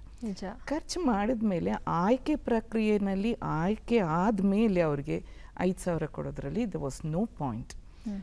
ಆಮೇಲೆ ಸ್ವಲ್ಪ 1-2 ವರ್ಷ ಆದಮೇಲೆ ಗೊತ್ತಾಯಿತು ಸರ್ಕಾರಕ್ಕೆ, ಅದನ್ನು 10,000 ಮಾಡಿದ್ರು. ಅಷ್ಟರಲ್ಲಿ ಹಿಮ್ಮೇಳಕ್ಕೆ ಬರುವಂತಹ ಕಲಾವಿದರು ಅವರ ಒಂದು ಸಂಭಾವನೆ ಕೂಡ ಹೆಚ್ಚಾಗಿರುತ್ತೆ. ಸೊ 10,000 ಕೂಡ ಸಾಕಾಗ್ತಾ ಇರಲಿಲ್ಲ. ನನಗೆಲ್ಲೋ ಒಂದು ಕಡೆ ಆಗಲೇ ಖರ್ಚು ಮಾಡಿರೋ ದುಡ್ಡನ್ನು ಕೊಟ್ಟು ಆ ಮಗುಗೆ ನಾವೇನೂ ಹೆಲ್ಪ್ ಮಾಡ್ತಿಲ್ಲ ಅಂತ ಅನ್ನಿಸ್ತಾ ಇತ್ತು. ಅದರಿಂದ ನಾನು ಇವಾಗ ಇಮ್ಮಿಡಿಯೇಟಾಗಿ ಅಕಾಡೆಮಿಯಲ್ಲಿ ನಾನು ಏನು ಮಾಡಿದ್ದೀನಿ, ಈ ವರ್ಷದಿಂದನೇ ಆನ್ಲೈನ್ ಮೂಲಕ ಪ್ರಕ್ರಿಯೆ ರೂಪವೇ ಬದಲಾಗಿದೆ ಅಂತ ಹೇಳಿ. ಸೊ ಆನ್ಲೈನ್ ಅಲ್ಲ, ಅವ್ರು ವಿಡಿಯೋ ಮಾಡಿ ಕಳಿಸಿದ್ರೆ ಅದನ್ನು ಒಂದು ಆಯ್ಕೆ ಸಮಿತಿಯ ಮುಂದೆ ಇಟ್ಟು ನಾವು ಅದನ್ನು ಸೆಲೆಕ್ಟ್ ಮಾಡೋದು. So that will be saving A lot of charges. ಅವ್ರು ಬಂದು ಅಪ್ಲಿಕೇಶನ್ ತೊಗೊಳೋದು ಬೇಡ, ಡೌನ್ಲೋಡ್ ಮಾಡ್ಕೋಬೋದು, ತಂದು ಕೊಡೋದು ಬೇಡ, ಅವ್ರು ರೆಡಿಯಾಗಿ ಅವ್ರ ಗುರುಗಳ ಜೊತೆ ಬಂದು ಇಡೀ ದಿನ ಕಾಯೋದು ಬೇಡ, ಅವರಿಗೆ ದುಡ್ಡು ಕೊಡೋದು ಬೇಡ, ಬಂದು ಹೋಗೋ ಆಟೋ ಮತ್ತು ಬಸ್ಸು ಕಾರು ಇದೆಲ್ಲನೂ ಸ್ವಲ್ಪ ಕಟ್ ಡೌನ್ ಮಾಡಿಬಿಟ್ಟು ಆವಾಗ ನಿನಗೆ ಶಿಷ್ಯ ವೇತನ ದೊರೆತಿದೆಮ್ಮ ಅಂತ ಹೇಳಿದಾಗ ಆ ಕೊಡುವಂಥ ಹಣಕ್ಕೆ ಅದಕ್ಕೆ ತುಂಬ ಬೆಲೆ ಇರುತ್ತೆ ಅಂತ ಹೇಳಿಕೊಂಡು ಈ ವರ್ಷ ನಾನು ಅದನ್ನು ಸ್ವಲ್ಪ ಚೇಂಜಸ್ ತರ್ತಾ ಇದ್ದೀನಿ. So that is one of the very beautiful things. ಎಷ್ಟು ವಿದ್ಯಾರ್ಥಿಗಳನ್ನು ಆಯ್ಕೆ ಮಾಡ್ಕೋತೀರಿ? ಪ್ರತಿ ವರ್ಷ 100 ಇಡೀ ಕರ್ನಾಟಕದಾದ್ಯಂತ. ಅದು ನೃತ್ಯ ಇರ್ಬೋದು, ಸಂಗೀತ ಇರ್ಬೋದು, ಸಂಗೀತದಲ್ಲಿ ಹಿಂದೂಸ್ತಾನಿ, ಕರ್ನಾಟಕ, ಗಮಕ ಕಲೆ, ಹರಿಕತೆ, ಸುಗಮ ಸಂಗೀತ, ವಾದ್ಯ ಸಂಗೀತ, ಹಾಗೆ ನೃತ್ಯದಲ್ಲಿ ಭರತನಾಟ್ಯ, ಕಥಕ್ ಮತ್ತು ಕೂಚಿಪುಡಿ, ಇಷ್ಟು ಪ್ರಾಕಾರಗಳಲ್ಲಿ 100 ವಿದ್ಯಾರ್ಥಿಗಳಿಗೆ. ಆದರೆ ನನ್ನ ಒಂದು ಭಾಗ್ಯನೋ ಏನಂತ ಗೊತ್ತಿಲ್ಲ, ಹೋದ ವರ್ಷ ಕೊಡದೇ ಇರೋದ್ರಿಂದ ಈ ವರ್ಷ ಆ 100 ಈ 100 ಸೇರಿಸಿ ಈ ವರ್ಷ 200 ಶಿಷ್ಯವೇತನಗಳನ್ನ ಕೊಡ್ತಾ ಇದ್ದೀವಿ. ಅಂತ ಒಳ್ಳೆಯ ವಿಚಾರ. ಕಾರ್ಯಕ್ರಮ ನೋಡ್ತಿರುವಂಥ ಎಲ್ಲ ಯುವ ಕಲಾವಿದರಿಗೆ ಇದ್ರ ಬಗ್ಗೆ ಹೆಚ್ಚಿನ ವಿಚಾರ ಸಿಕ್ಕಿದೆ. ಯುವ ಕಲಾವಿದರಿಗೇನೋ ಶಿಷ್ಯ ವೇತನ ನೀಡ್ತೀರಿ, ಆದರೆ ಹಿರಿಯ ಕಲಾವಿದರಿಗೆ ಅವರಿಗೂ ಕೂಡ ಪೆನ್ಷನ್ ಅಂತ ಹೇಗೆ ಸರ್ಕಾರದಲ್ಲಿ ಬೇರೆ ವಿಭಿನ್ನ ವೃತ್ತಿಯಲ್ಲಿ ಮಾಡೋರಿಗೆ ಕೊಡ್ತಿರೋ ಹಾಗೆ ಕಲಾವಿದರಿಗೆ ನೀಡುವ ಆಲೋಚನೆ ಅಥವಾ ಆ ಒಂದು ವ್ಯವಸ್ಥೆ ಇದೆಯಾ? ಹೌದು, ಹಿರಿಯ ಕಲಾವಿದರಿಗೆ ಮಾಸಾಶನ ಅಂತ ಬಿಟ್ಟು ನೀಡ್ತಾ ಇರೋದು ಆಗಲೇ ಗೊತ್ತಿದೆ. ಅದು ಭಾಳ ಕಮ್ಮಿ ಇರೋದ್ರಿಂದ ಈ ಸರ್ತಿ ನಮ್ಮ ಸನ್ಮಾನ್ಯ ಮಂತ್ರಿಗಳನ್ನ ಕೇಳಿ ಅದನ್ನು ಹೆಚ್ಚಿಸುವಂತಹ ಪ್ರಯತ್ನ ಮಾಡ್ತಾಯಿದ್ದೀವಿ ನಾವೆಲ್ಲ ಅಧ್ಯಕ್ಷರು ಸೇರಿಕೊಂಡು. ಸೊ ಅದಂತೂ ಇದೆ. ಮಾಸಾಶನ ಒಂದು ಕಡೆ, ಬಟ್ ಈ ಕಲೆಯಲ್ಲಿ ಮತ್ತೆ ನಿಮ್ಮ ಕೊಡುಗೆ ಇನ್ನೂ ಬೇಕು ಅನ್ನೋ ಒಂದು ಯಾಚನೆ ಇರಬೇಕು ನಮಗೆ ಹಿರಿಯ ಕಲಾವಿದರಿಂದ. ನೀವು ಖಂಡಿತ ನಿಮ್ಮ ಜೀವಿತಾವಧಿನೆಲ್ಲ ಸಂಗೀತ ನೃತ್ಯಕ್ಕೆ ಮೀಸಲಿಟ್ಟಿದ್ದೀರಿ. ಅಂಥದ್ರಲ್ಲಿ ನಿಮ್ಮ ಒಂದು ಅನುಭವ, ದ ಎಕ್ಸ್ಪೀರಿಯನ್ಸ್, ಖಂಡಿತ ಅದನ್ನು ನೀವು ನಮ್ಮ ಯಂಗ್ಸ್ಟರ್ಸ್ ಜೊತೆ, ಜನತೆ ಜೊತೆ ಹಂಚ್ಕೋಬೇಕು ಅಂದ್ಕೊಂಡು ಅದರಿಂದ ಅವ್ರನ್ನ ಇವಾಗ ನಮ್ಮ ಕಾರ್ಯಾಗಾರ ಮಾಡ್ತೀವಿ, ವರ್ಕ್ಶಾಪ್ಸ್, ಅದರಲ್ಲಿ ಕೂಡ ತೊಡಗಿಸ್ಕೊಳ್ತೀವಿ. ಶಿಬಿರಗಳನ್ನ ಮಾಡಿಬಿಟ್ಟು ಹಾಗೆ ಒಂದು ಹಿರಿಯ ಗುರುಗಳಿಂದ ನಮ್ಮ ಯುವ ಕಲಾವಿದರಿಗೆ ಅವರ ಒಂದು ಮಾರ್ಗದರ್ಶನದಲ್ಲಿ ಸಣ್ಣ ಪುಟ್ಟ ಅದೇ ಶಿಬಿರ ಥರ ಮಾಡೋದ್ರಲ್ಲಿ. ಹಾಗೆ ತುಂಬ ವೆರಿ ಗುಡ್ ಪರ್ಫಾರ್ಮರ್ಸ್, ಅಂದರೆ ಎಲ್ಲರೂ ಪರ್ಫಾರ್ಮರ್ ಆಗಿರೋದಿಲ್ಲ ಸಂಗೀತ ಮತ್ತು ನೃತ್ಯದಲ್ಲಿ.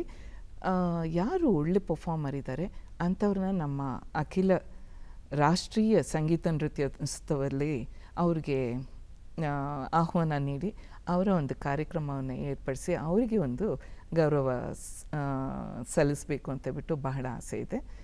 ಯುವಜನತೆಗೆ ಬರೀ ಶಿಷ್ಯವೇತನ ಅಲ್ಲ, ಯುವಜನತೆಗೂ ಕೂಡ ಸಂಗೀತ ನೃತ್ಯೋತ್ಸವ ಎಲ್ಲ ಹಮ್ಮಿಕೊಳ್ತಾ ಇದ್ವಿ. ಅದು ನಮ್ಮ ಬರೀ ಮಹಾನಗರಗಳಲ್ಲ, ಗ್ರಾಮಾಂತರದಲ್ಲಿ ಜಿಲ್ಲೆಯಲ್ಲಿ ಬೇರೆ ಬೇರೆ ಜಿಲ್ಲೆಯಲ್ಲಿ ಹಮ್ಮಿಕೊಂಡಾಗ ಅದನ್ನು ಕಾಯ್ತಿರುವಂತಹ ನೃತ್ಯಾಸಕ್ತರು, ಸಂಗೀತಾಸಕ್ತರು ಅದು ಬಂದು ಅದನ್ನ ನೋಡಿ ಪ್ರೇರೇಪಿತಗೊಂಡು ಅವರು ಕೂಡ ಈ ಕಲೆಯಲ್ಲಿ ತೊಡಗಿಸ್ಕೊಳ್ಬೇಕು ಅಂತ ಅದು ನನ್ನ ಗುರಿ. ಗ್ರಾಮೀಣ ಪ್ರದೇಶಗಳ ಒಂದು ಪದವನ್ನು ಬಳಸಿದ್ರಿ. ತಾವು ಕೂಡ ಬಹಳಷ್ಟು ಗ್ರಾಮೀಣ ವಿದ್ಯಾರ್ಥಿಗಳನ್ನು ತಯಾರಿ ಮಾಡಿದ್ರಿ.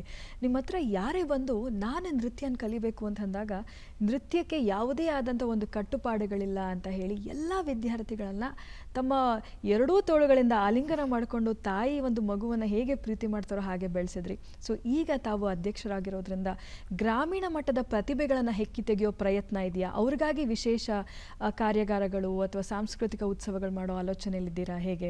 ಈಗ ನಾನು ಹೇಳಿದ ಉತ್ಸವ ಎಲ್ಲ ಆದಷ್ಟು ಗ್ರಾಮೀಣ ಮಟ್ಟಕ್ಕೆ ಸೀಮಿತವಾಗಿ ನಿಲ್ಲುತ್ತೆ. ಆದಷ್ಟು ಅಲ್ಲಿಗೆ ತಗೊಂಡು ಹೋಗ್ತೀವಿ. ಸೊ ಅಲ್ಲಿಂದ ಬಂದಾಗ ಯಾವುದೇ ಒಂದು ತುಂಬ ಆಸಕ್ತಿಯಿಂದ ಬರುವಂತಹ ನೃತ್ಯ ಮತ್ತು ಸಂಗೀತ ವಿದ್ಯಾರ್ಥಿಗಳಿಗೆ ಎಷ್ಟಾಗುತ್ತೋ ಅಷ್ಟು ನಾವು ಅಕಾಡೆಮಿಯಿಂದ we will definitely try to support that artist. ಯಾಕೆ ಅಂತ ಹೇಳಿದ್ರೆ ನೀವು ಹೇಳಿದ್ರಲ್ಲ, ನನಗೆ ಯಾವ ಥರ ಮೊದಲಿಂದ ಸಪೋರ್ಟ್ ಮಾಡಿದಂದರೆ ನನ್ನ ತಾಯಿ ತಂದೆ ಅವರು ನನ್ನ ಒಂದು ನೃತ್ಯ ಮಾತ್ರ ಅಲ್ಲ, ನನ್ನನ್ನು ಇಷ್ಟಪಡೋರು, ನನ್ನ ಹತ್ರ ಕಲಿಯೋರು ಎಲ್ಲರನ್ನೂ ತಮ್ಮ ಮಕ್ಕಳು ಅಂತ ಬಿಟ್ಟು ಮನೆ ತುಂಬ ನಮ್ಮ ಮನೇಲಿ ಮಕ್ಕಳು ಇರ್ತಿದ್ರು. ಸೊ ಒಂದೊಂದು ಸರ್ತಿ ನಿನ್ನೆ ತಾನೇ ಯಾವುದೋ ಕಾರ್ಯಕ್ರಮಕ್ಕೆ ಹೋಗಿದ್ದೆ, ಅಲ್ಲಿ ಅಮ್ಮ ನೀವು ತವ್ರ ಮನೆ ಉಡುಗೊರೆ ಅಂತ ತಗೊಳ್ಳಿ ಅಂತ ಇಳ್ಕಲ್ ಸೀರೆ ಅಂತ ಬಿಟ್ಟು ನನಗೆ ಗಿಫ್ಟ್ ಮಾಡಿದ್ರು. ಅದು ನೋಡಿದ ತಕ್ಷಣ ಎಷ್ಟು ನನಗೆ ಐ ಬಿಕೇಮ್ ವೆರಿ ಇಮೋಷ್ನಲ್. ಏಕೆ ಅಂತ ಹೇಳಿದ್ರೆ ನಮ್ಮ ತಂದೆ ಎಕ್ಸಿಕ್ಯೂಟಿವ್ ಇಂಜಿನಿಯರ್ ಆಗಿ ಇಳ್ಕಲ್ನಲ್ಲಿ ರಿಟೈರ್ ಆಗಿದ್ದು. ಅಲ್ಲಿ ತುಂಬ ಪ್ರೀತಿಯಿಂದ ನಿಮ್ಮ ಮಗಳು ನೃತ್ಯ ಕಲಾವಿದೆ ಅಲ್ವಾ, ಅವ್ರಿಗೆ ಯಾವ ಥರ ಬೇಕು, ಯಾವ್ಯಾವ ಕಾಂಬಿನೇಷನಲ್ಲಿ ಬೇಕು ಅಂತ ಬಿಟ್ಟು ನೇಯ್ದು ಕೊಡ್ತಾಯಿದ್ರು ಇಳ್ಕಲ್ ಸಾರಿ. ಅದನ್ನು ನಾನು ಕಾಸ್ಟ್ಯೂಮ್ಗೆ ಹೊಲಿಸ್ಕೊತಿದ್ದೆ. ನಮ್ಮ ತಂದೆ ಈ ಕಲರ್ ಬೇಕು, ನನ್ನ ಮಗಳಿಗೆ ಇದು ಚೆನ್ನಾಗಿ ಕಾಣುತ್ತೆ ಅಂತ ಬಿಟ್ಟು ಮಾಡಬೇಕಾದ್ರೆ ನನಗೆ ಮಾತ್ರ ನೇಯಿಸ್ತಿರಲಿಲ್ಲ. ನಮ್ಮ ಶುಭಂಗೆ ಅವಳ ಸ್ಟೂಡೆಂಟ್ಸ್ ಅಂದರೆ ತುಂಬ ಪ್ರೀತಿ. ಸೊ ಆಕೆಗೂ ಒಂದು, ಇವಳಿಗೊಂದು ಅಂತ ಬಿಟ್ಟು ಎಲ್ಲರಿಗೂ ಇದು ಮಾಡ್ತಿದ್ರು. ಆ ಥರ ಮೊದಲಿಂದನೂ ನಮ್ಮ ಮನೆಯಲ್ಲಿ ನಾನಿಷ್ಟು ನನ್ನ ಸ್ಟೂಡೆಂಟ್ಸ್ನ ಇಷ್ಟಪಡ್ತೀನಿ, ಅದೇ ಥರ ನಮ್ಮ ತಂದೆ ತಾಯಿ ಅವರೂ ನಮ್ಮ ಮನೆ ಮಕ್ಕಳಾಗಿ ಮಾಡ್ಕೋತಿದ್ರು. ಅದನ್ನು ನೋಡಿದ್ದು ಮದುವೆಗಿಂತ ಒಂದು 5-6 ವರ್ಷದಿಂದ ಮುಂಚಿಂದನೂ ನನ್ನ ಪತಿ ಧನಂಜಯ್ ನೋಡ್ತಾಯಿದ್ರು. That continued. ಸೊ ನನ್ನ ಮದುವೆ ಆದಮೇಲೂ ಕೂಡ ನೀವು ಗ್ರಾಮೀಣಕ್ಕೆ ಹೇಗೆ ನೀವು ಸಪೋರ್ಟ್ ಮಾಡ್ತೀರಾ ಅಂತ ಹೇಳಿದ್ರೆ, ನಾನಂತೂ ಪ್ರತಿಯೊಂದು ಜಿಲ್ಲೆಗೆ ಹೋಗಿ ಹೇಳ್ಕೊಡೋಕ್ಕಾಗಲ್ಲ. ಸೊ ಖಂಡಿತ ನನಗೆ ತುಂಬ ಒಳ್ಳೆ ವ್ಯಾಲ್ಯೂಯಬಲ್ ಇದು ಇಂಪಾರ್ಟಿಂಗ್ ಆಫ್ ಡಾನ್ಸ್ ಅಂತ ಬಿಟ್ಟು ಅದು ತುಂಬ ಇಷ್ಟ ಇದ್ದಿದ್ದರಿಂದ ಸೊ ಬೇರೆ ಬೇರೆ ಇವಾಗ ರಾಯಚೂರಿಂದ ಇರ್ಬೋದು, ಸಿರ್ಸಿಯಿಂದ ಇರ್ಬೋದು, ಎಲ್ಲ ಕಡೆಯಿಂದ ಬಂದರೆ ಅವ್ರಿಗೆ ನಮ್ಮನೆಯಲ್ಲೇ ಇಟ್ಕೊಂಡು ಹೇಳ್ಕೊಟ್ಟು ಕಳಿಸಿದ್ದೆ. ಸೊ ಅವ್ರ ಕಡೆಯಿಂದ ಒಂದು 100-6 ಜನ ತಯಾರಾಗ್ತಾ ಇದ್ರಲ್ಲ. ಸೊ ನನಗೆ ಮಕ್ಕಳಷ್ಟೆಲ್ಲ ಮೊಮ್ಮಕ್ಕಳಿದ್ದಾರೆ ಅಂತ ಹೇಳ್ತಾ ಇದ್ರಿ ನೀವು ನನ್ನ ಜೊತೆ ಮಾತಾಡ್ತಾ. ಮತ್ತೊಂದು ಪ್ರಶ್ನೆ, ಈಗ ಕರ್ನಾಟಕ ಸಂಗೀತ ಮತ್ತು ನೃತ್ಯ ಅಕಾಡೆಮಿ ಅಂದ ತಕ್ಷಣ ಅದು ಕರ್ನಾಟಕಕ್ಕೆ ಮಾತ್ರ ಸೀಮಿತವ? ಬೇರೆ ರಾಜ್ಯಗಳ ಜೊತೆ ಕೊಲಾಬ್ರೇಟ್ ಮಾಡೋದ್ರ ಮುಖಾಂತರ ಅವರ ಪ್ರತಿಭೆಯ ಅನಾವರಣವೂ ಆಗುತ್ತೆ, ನಮ್ಮ ಪ್ರತಿಭೆ ಕೂಡ ರಾಜ್ಯ ಮಟ್ಟದಲ್ಲ ಹಾಗೂ ರಾಷ್ಟ್ರೀಯ ಮಟ್ಟಕ್ಕೆ ಬೆಳೆಯುವಂಥ ಆಲೋಚನೆ ಇದೆಯಾ? ಖಂಡಿತ ಇದೆ. ರಾಷ್ಟ್ರೀಯ ನೃತ್ಯೋತ್ಸವದಲ್ಲಿ ನಮ್ಮ ಕಲಾವಿದರನ್ನು ಪ್ರೆಸೆಂಟ್ ಮಾಡೋದು ಅಲ್ಲದೆ ಒಂದು ನಮ್ಮ ದೇಶದಲ್ಲಿ ಒಂದು ಹಿರಿಯ ನೃತ್ಯ ಕಲಾವಿದರು, ಸಂಗೀತ ಕಲಾವಿದರು ಅವ್ರನ್ನೂ ಕೂಡ ಕರೆದು ಅವ್ರನ್ನ ಒಂದು ಮನ್ನಣೆ ಕೊಟ್ಟು ಅವರ ಕಾರ್ಯಕ್ರಮದ ಮೂಲಕ ನಮ್ಮ ರಾಜ್ಯದಲ್ಲಿ ಇನ್ವೈಟ್ ಮಾಡಿ ಪರ್ಫಾರ್ಮ್ ಮಾಡಿಸೋದು ಆ ಯೋಜನೆ ಇದೆ. ಹಾಗೆ ಅವರನ್ನು ರಾಷ್ಟ್ರೀಯ ನೃತ್ಯೋತ್ಸವ ಅಂದಾಗ ಅವರು ಕರ್ನಾಟಕಕ್ಕೆ ಬರ್ತಾರೆ. ಹಾಗೆ ನಮ್ಮ ಕರ್ನಾಟಕದ ಕಲಾವಿದರನ್ನು ಬೇರೆ ರಾಜ್ಯದಲ್ಲಿ ಪ್ರೆಸೆಂಟ್ ಮಾಡುವಂತಹ ವಿತ್ ಕೊಲಾಬ್ರೇಷನ್ ಅದನ್ನು ಮಾಡುವಂತಹ ಎಲ್ಲ ಯೋಜನೆ ತಯಾರು ಮಾಡ್ತಾ ಇದ್ದೀವಿ. ನಿಮ್ಮ ಬಹಳಷ್ಟು ಅಂತಾರಾಷ್ಟ್ರೀಯ ಪ್ರದರ್ಶನಗಳಲ್ಲಿ ನಿಮಗೆ ಅತಿ ಹೆಚ್ಚು ನೆನಪಿನ ಸ್ಮೃತಿಪಟದಲ್ಲಿರುವಂಥ ಪ್ರದರ್ಶನ ಯಾವುದು ಅಂತ ಕೇಳಿದಾಗ, ಇರಾಕ್ನಲ್ಲಿ 40 ಜನ ರಷ್ಯನ್ಸ್ ಅವರ ಪ್ರದರ್ಶನ ಆದ ನಂತರ ನಿಮ್ಮ ಏಕವ್ಯಕ್ತಿ ಪ್ರದರ್ಶನ ಆಗುತ್ತೆ. ಅದರ ಹಿಂದಿನ ಕತೆ ಕೂಡ ಇನ್ನೂ ರೋಚಕವಾಗಿದೆ, ನಿಮ್ಮಿಂದನೇ ಕೇಳೋ ಆಸೆ.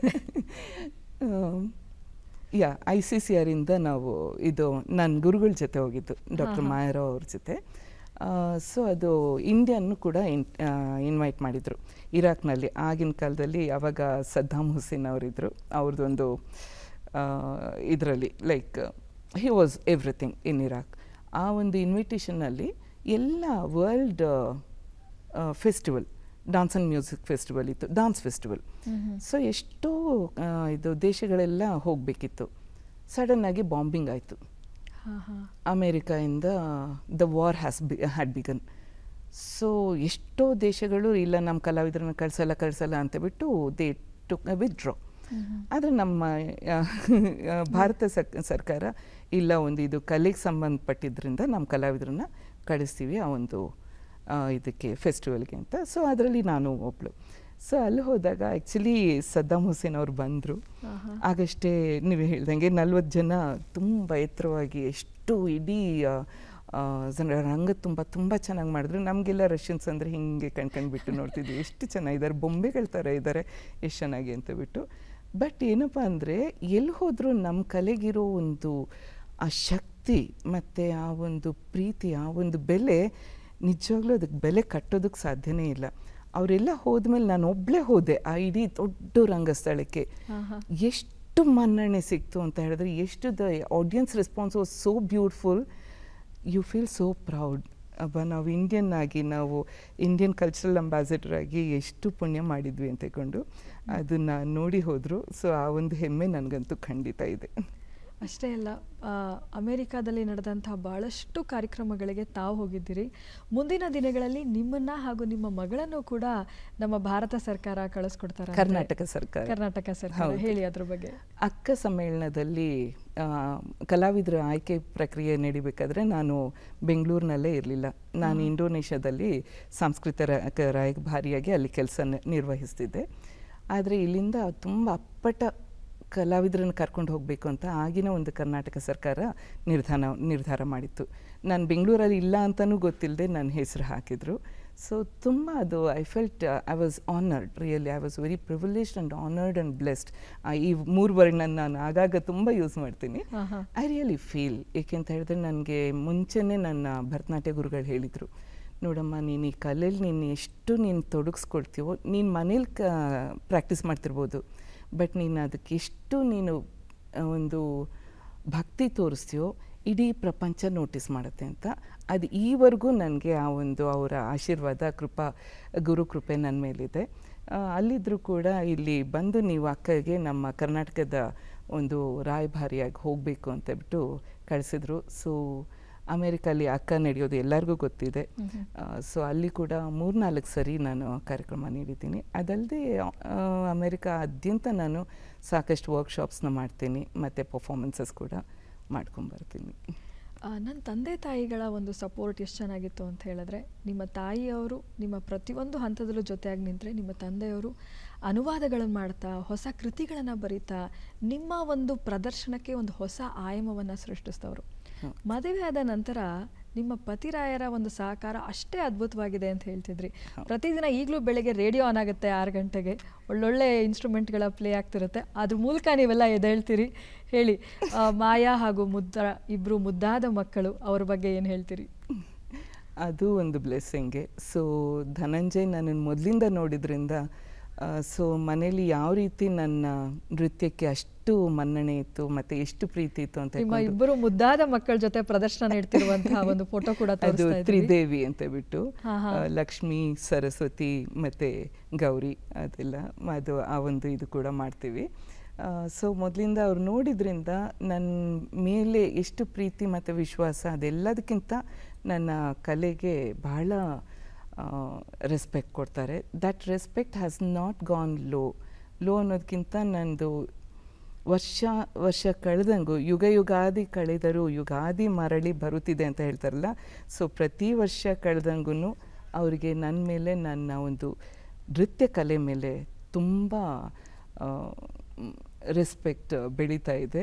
ಒಂದೊಂದು ಸರಿ ನನಗೆ ಆಶ್ಚರ್ಯ ಆಗುತ್ತೆ. ಒಂದೊಂದು ಸರ್ತಿ ನಾನು ಒಂದು ಕಾರ್ಯಕ್ರಮ ಮುಗಿಸಿದ ಮೇಲೆ ಅವ್ರನ್ನ ಯಾವಾಗಲೂ ಕೇಳ್ತೀನಿ, ತುಂಬ ಚೆನ್ನಾಗಿ ಕಾಣಿಸಿದ್ದಿ, ಇವತ್ತು ತುಂಬ ಚೆನ್ನಾಗಿ ಮಾಡಿದಿ ಅಂತ ಹೇಳ್ತಾರೆ ಮನೆಗೆ ಹೋಗಬೇಕಾದ್ರೆ. ಅದು ನಾನು ಕೇಳಿಸ್ಕೊಳ್ಳೇಬೇಕು. ಬಟ್ ಒಂದು ಸರ್ತಿ ಕೇಳಿದೆ, ಅಲ್ಲ ನಿಜವಾಗ್ಲೂ ಹೇಳ್ತೀರಾ, ಆ್ಯಕ್ಚುಲಿ ಸುಮ್ಮನೆ ಹೇಳ್ತೀರಾ ಅಂತ ಬಿಟ್ಟು. ಏಕೆಂದರೆ ಈ ಕಾರ್ಯಕ್ರಮ ಸೇಮ್ ಐಟಮ್ನ ಲಾಸ್ಟ್ ವೀಕು ನೋಡಿದ್ರಿ, ಲಾಸ್ಟ್ ಮಂತು ನೋಡಿದ್ರಿ, ಇವತ್ತು ನೋಡಿದ್ದೀರಾ, ಸುಮ್ಮನೆ ಹೇಳ್ತಿದ್ದೀರಾ ಅಂತ. ಇಲ್ಲ, ನಿಜ ಹೇಳಬೇಕಂದ್ರೆ ನೀನು ಪ್ರತಿ ಸರ್ತಿ ಒಂದು ನೃತ್ಯದ ಮೇಲೆ ಮಾಡಬೇಕಾದ್ರೆ ನೀನು ತುಂಬ ಡಿಫ್ರೆಂಟಾಗಿ ಕಾಣ್ತೀಯ. ಸೇಮ್ ಐಟಮ್ ಇರ್ಬೋದು, ಸೇಮ್ ಪ್ರಸ್ತುತಿ ಇರ್ಬೋದು, ಆದರೆ ಪ್ರತಿ ಸರ್ತಿನೂ ಅದರಲ್ಲಿರುವಂಥ ಶಕ್ತಿ ತುಂಬ ಡಿಫ್ರೆಂಟ್ ಆಗಿರುತ್ತೆ ಅಂತ ಹೇಳ್ಬಿಟ್ಟು. ಅದೇ ರೀತಿ ಮಕ್ಕಳನ್ನ ಮೊದಲಿಂದನೂ ಅವ್ರಿಗೆ I think they didn't have any option. ಏಕೆಂದರೆ 24 ಗಂಟೆ ಬರೀ ನೃತ್ಯ ಸಂಗೀತ ಅಂದಾಗ ಅವರು ಕೂಡ ಅದರಲ್ಲೇ ಮುಂದುವರೆದ್ರು. ಮತ್ತು ಭಗವಂತನ ಕೃಪೆ ಅವ್ರ ಮೇಲೂ ಇದೆ. ಯಾಕೆ ಅಂತ ಹೇಳಿದ್ರೆ ಒಂದೊಂದು ಸರ್ತಿ ನನಗೆ ಅದೊಂದು ಭಯ ಇತ್ತು, ಒಳ್ಳೆ ಕಲಾವಿದರು ಅವ್ರ ಮಕ್ಕಳು ಅದನ್ನು ಇಷ್ಟಪಡೋದಿಲ್ಲ. ಸೊ ಒಂದೊಂದು ಸರ್ತಿ ಹಾಗಾಗೋ ಚಾನ್ಸಸ್ ಇದೆ. ದೇವರೇ ಹಾಗಾಗಬಾರ್ದು ಅಂದ್ಕೊಳ್ತಿದ್ದೆ.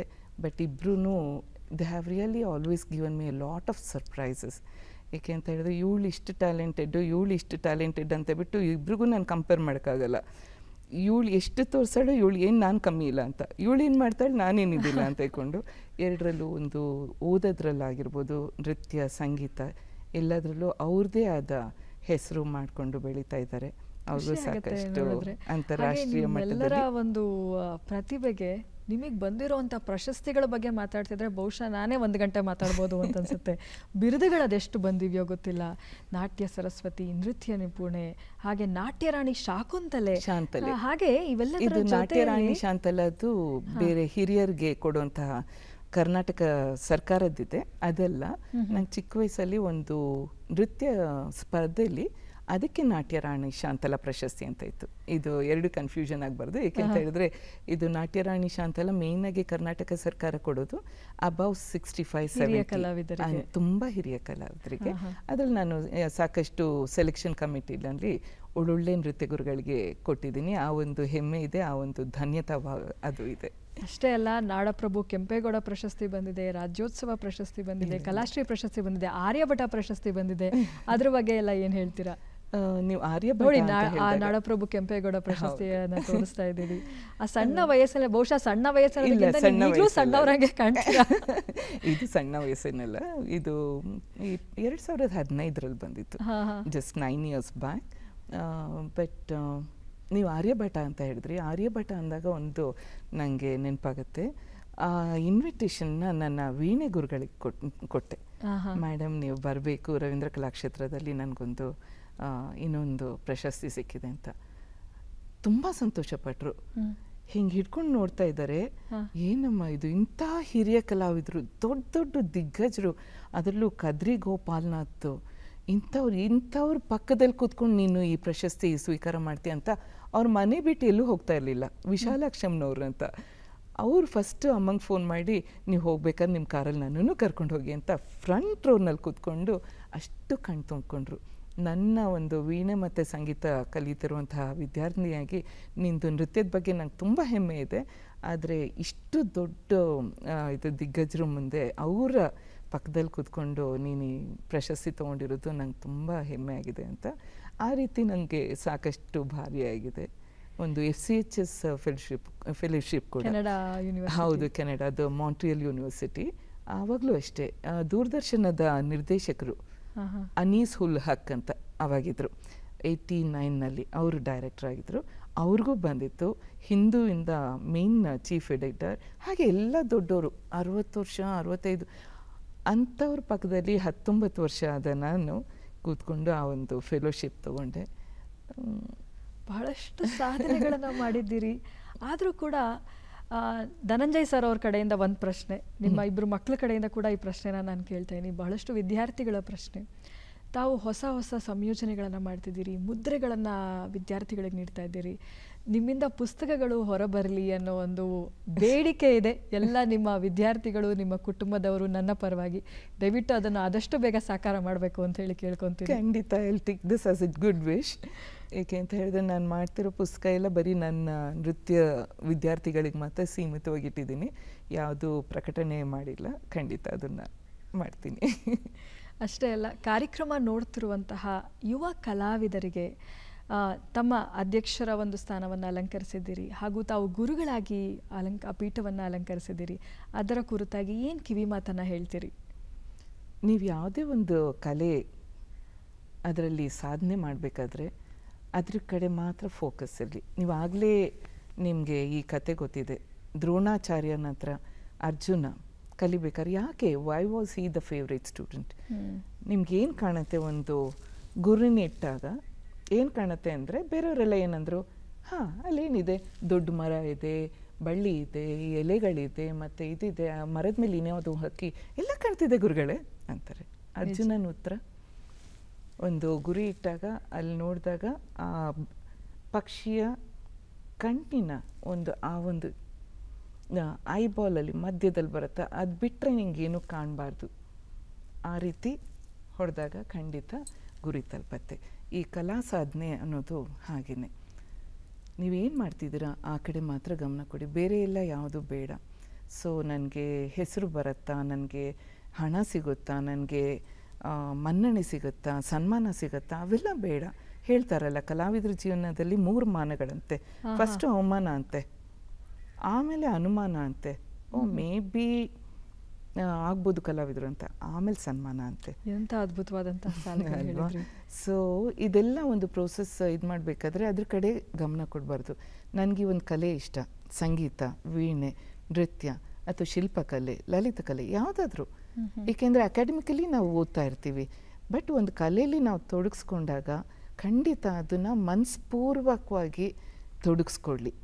ಆ ಒಂದು ನಿಮ್ಮ ಒಂದು ಪ್ಯಾಷನ್ ಅಂತ ಹೇಳ್ತೀರಾ, that will really take you far, that will get you everything. ನೀವು ಕೇಳೋದು ಬೇಡ, ಅದಕ್ಕೆ ಎಲ್ಲನೂ ನಿಮ್ಮ ಹತ್ರ ಬಂದು, ನಿಮ್ಮ ಬಳಿ ಬಂದು,